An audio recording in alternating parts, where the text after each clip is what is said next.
2024 లేదా 25లో డిగ్రీ లేదా బీటెక్ చదివారా? సాఫ్ట్వేర్ జాబ్ కోసం ఎదురు చూస్తున్నారా? అయితే కోడ్ జ్ఞాన్ 100 డేస్ కోర్సులో చేరండి, జాబ్ సాధించండి.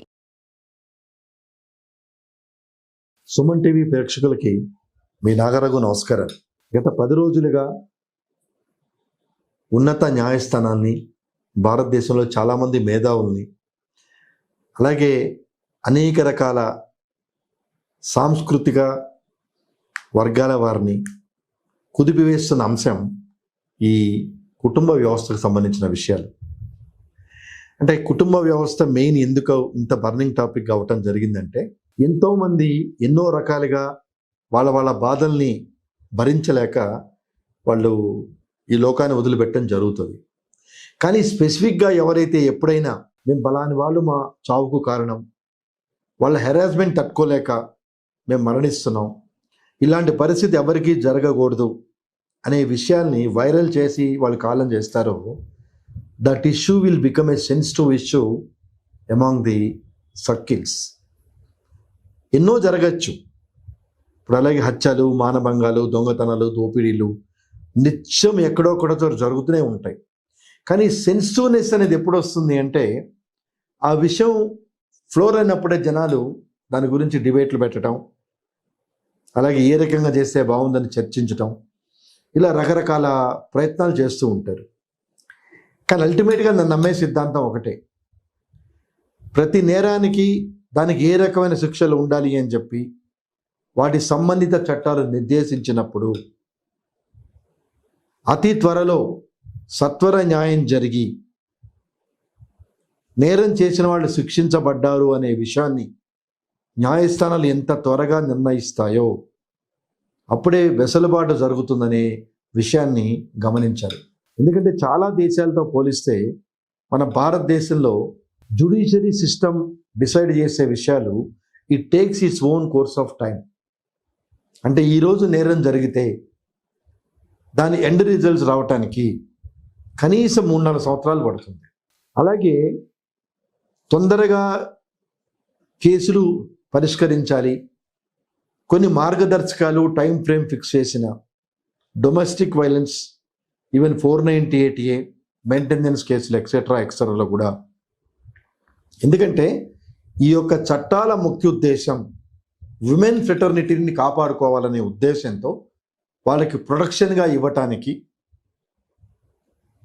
హెరాస్మెంట్ ఆఫ్ హస్బెండ్స్ నుంచి తప్పించుకోవడానికి ఈ చట్టాలు నిర్దేశించబడితే వాటికి తగిన ఎడ్యుకేషన్ లేకుండా వీగిపోతున్న కేసులు ఎన్నో ఉన్నాయి.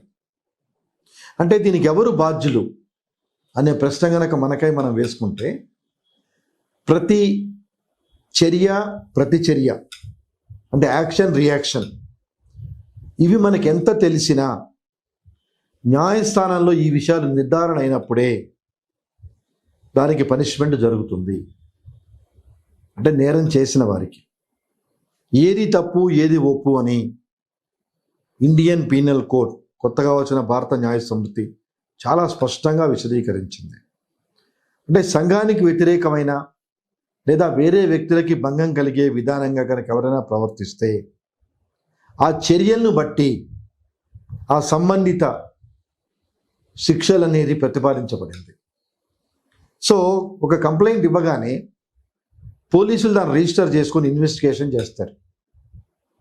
ఈ ఇన్వెస్టిగేషన్ చేసినప్పుడు ఇన్వెస్టిగేషన్లో వచ్చిన అవుట్కమ్ను బట్టి వాళ్ళు ఛార్జ్ షీట్ అనేది వేయటం జరుగుతుంది. ఛార్జ్ షీట్ వేసినంత మాత్రాన, అంటే ఛార్జ్ షీట్లో నేరం నిరూపణ అయింది, సాక్షులందరూ నేరం జరిగిందని చెప్పారు లేదా వాళ్ళు చూశారని చెప్పారు అనే రకమైన విషయాలు ఛార్జ్ షీట్లో ఉన్నా ఇవి న్యాయస్థానంలో నిర్ధారణ కానంత వరకు అతను దోషి అని మనం నిర్ధారించలేము. అంటే ఈ సందర్భంలో ఈ పర్టికులర్ విషయాలు చెప్పాల్సిన అవసరం ఎందుకు వచ్చిందంటే, వేల సంఖ్యలో కేసులు ఉన్నాయి, వేల సంఖ్యలో. ఈరోజు ట్రయల్ కోర్ట్ అనుకోనివ్వండి, ఉన్నత న్యాయస్థానం అనుకోనివ్వండి, సుప్రీంకోర్టు అనుకోనివ్వండి, వేల కేసులు ఉన్నాయి. అంటే నేరం జరిగింది అని చెప్పి వాళ్ళ మీద కేసులు పెట్టి వాళ్ళని అరెస్ట్ చేయటము, అలాగే బెయిల్ మీద విడుదల చేయటము, తర్వాత ఈ కేసుని విచారణ జరిపించడము చేస్తున్నప్పుడు పోలీసు వారు కలెక్ట్ చేసిన నిజ నిర్ధారణ విషయాలు కోర్టులో ఎందుకు రుజువు కావట్లేదు అనేది చాలా తీవ్రంగా ఆలోచింపజేసే విషయం. నేరం చేశాడని అరెస్ట్ చేస్తున్నారు. ఆ నేరానికి సంబంధించిన గ్రావిటీని బట్టి అతని జ్యుడిషియల్ రిమాండ్లో పెడుతున్నారు. It may take 10 days, it may take some times more than 100 days. విచారణ జరిగే వరకు బెయిల్ ఇవ్వద్దు అన్న సందర్భాల్లో సంవత్సరాల తరబడి జైల్లో ఉంటున్నారు. తర్వాత నేర నిర్ధారణ అయితే కన్విక్షన్ కింద అదే జైల్లో కంటిన్యూ అవుతున్నారు.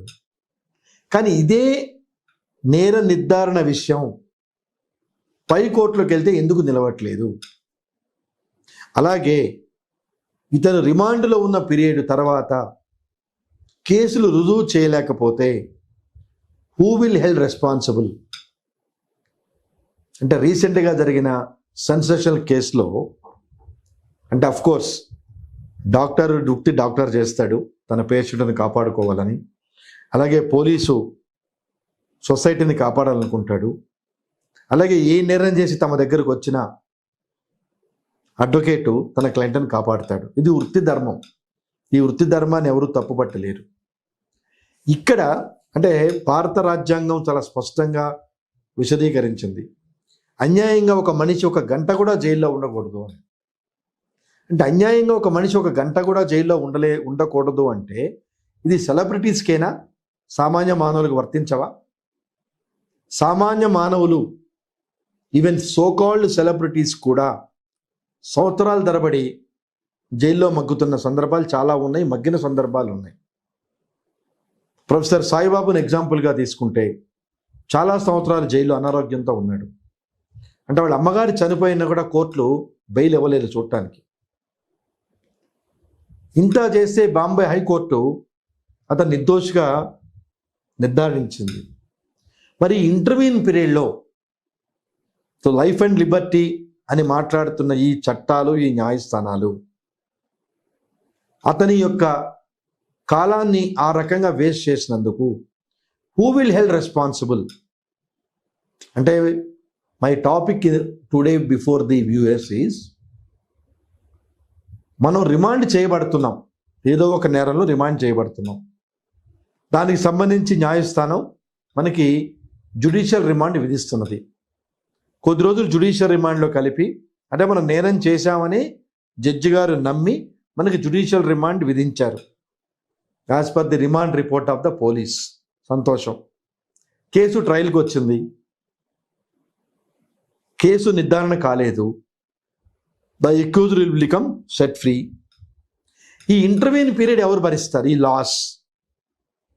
Loss of life, loss of time, loss of prestige, అంటే ఈ స్టిగ్మాస్ ఎవరు భరిస్తారు? ఈ పిల్లలు ఉన్నారు చేశారు అంటే ఈ స్టిగ్మాస్ ఎవరు భరిస్తారు? దీనికి అకౌంటబిలిటీ లేదు. అంటే ఒక జడ్జి ఇచ్చిన జడ్జిమెంట్ ఒక కోర్టులో పై కోర్టు దాన్ని రివర్స్ చేస్తుంది.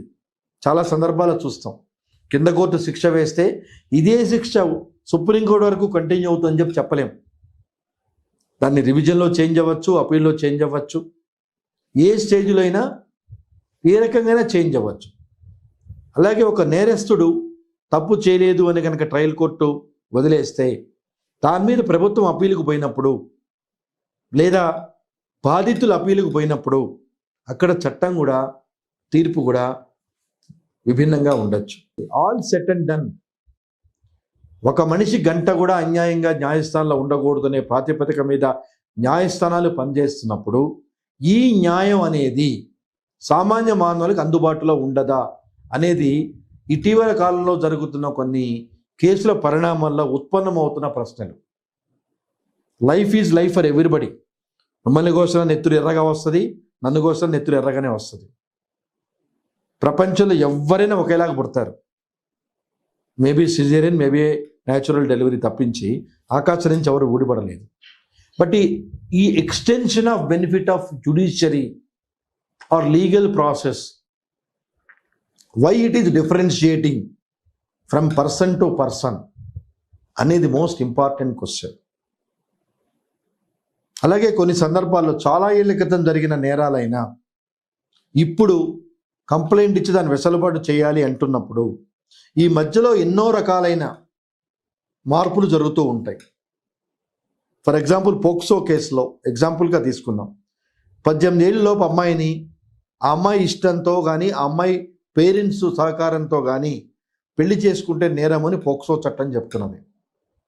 ఇటీవల కాలం 16 సంవత్సరాలప్పుడు అమ్మాయి పెళ్లి చేసుకుంది, ఆ అబ్బాయితో వెళ్ళిపోయింది. పోలీస్ ఎంక్వైరీ చేసి అమ్మాయి మధ్యప్రదేశ్లో ఉందని పట్టుకొచ్చారు. చక్కగా 2 పిల్లలు సంసారం చేసుకుంటుంది, బాగానే ఉంది. కోర్టులు కానీ ఈ పోలీసు వ్యవస్థ కానీ లీనియంట్ వ్యూ తీసుకోకుండా అమ్మాయి మైనర్గా ఉన్నప్పుడు నువ్వు పెళ్లి చేసుకున్నావని పెట్టిన కంప్లైంట్ని యాక్టివేట్ చేసి రిమాండ్లో ఉన్నాడు. ఇప్పుడు అమ్మాయి మధ్యప్రదేశ్ నుంచి వచ్చి హైదరాబాద్లో పోలీసులు పిలిచారని వచ్చిన అమ్మాయి 2 పిల్లల్ని పెట్టుకొని భర్త రిమాండ్లో ఉన్నప్పుడు ఎప్పుడు వస్తాడో తెలియదు. అంటే what ultimately the rendering of justice to the society or people nothing but part and parcel of the society. అంటే ఒక కేసులు జరుగుతూ ఉన్నప్పుడు దాని తీవ్రత అనేది ఎందుకు ఎనాలిసిస్ చేయలేకపోతున్నారనేది అర్థం కాని విషయం. ప్రతి దానికి చట్టాలు ఉన్నాయి, ప్రతి దానికి ఏ రకంగా చేయాలనే నిర్వచనాలు ఉన్నాయి, అలాగే ప్రతి విషయం మీద జడ్జిమెంట్లు ఉన్నాయి, తీర్పులు ఉన్నాయి, ఉన్నత న్యాయస్థానాల తీర్పులు కూడా ఉన్నాయి. ఉన్నత న్యాయస్థానాల తీర్పులు ఉన్నప్పుడు why the differentiation in the similar cases among the people? This is an important issue. Now the time has come to conduct debates on these legal issues. అంటే ఒక నేరం జరిగినప్పుడు దాన్ని ప్రామాణికంగా ఉండాలి అని చెప్తూ ఉన్నప్పుడు దాన్ని ఎందుకు పరిగణలో తీసుకోవట్లేదు? సో ఈ విషయాలు అంటే నేరాలు జరుగుతూ ఉన్నప్పుడు ప్రాపర్ అప్లికేషన్ ఆఫ్ మైండ్ లేకుండా జ్యుడిషియరీ పోలీస్ బిహేవ్ చేస్తున్నప్పుడు మధ్యలో అన్యాయంగా నలిగిపోతున్న ప్రజలకి where is the legal solace, where is the remedy, where these people have to go? These are the questions now it is burning over and discuss over in the society. So ఇప్పుడు మాట్లాడుకునే టాపిక్ని మనం ఈ నేరాలు వాటి పరిణామాలు అనే విషయాన్ని ఎపిసోడ్ 1గా మాట్లాడుకొని నెక్స్ట్ ఎపిసోడ్లో నేరాలు వాటి పరిణామాలు అనేది టాపిక్ 2గా మాట్లాడుకొని మరింత ఎన్లైటన్మెంట్ ప్రేక్షకులకు ఇవ్వటానికి నా వంతు ప్రయత్నం నేను చేస్తాను. నమస్కారం.